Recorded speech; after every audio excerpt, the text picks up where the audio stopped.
சித்தர் பூமியாய் சிவலயம் காட்டும் அண்ணாமலையே போற்றி. சிவ ஓம் நம சிவாய. பக்தர் நெஞ்சினை சிவமயமாக்கும் சிவபெருமானே போற்றி. ஹர ஓம் நம சிவாய.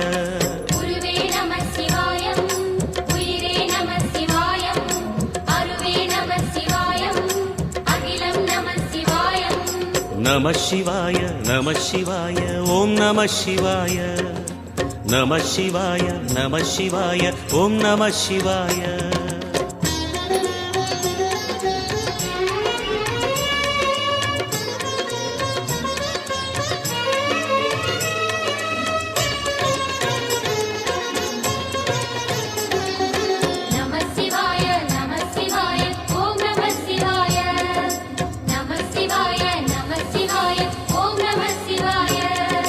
அன்னை உமைக்கு இடமாய் உடலில் ஆலை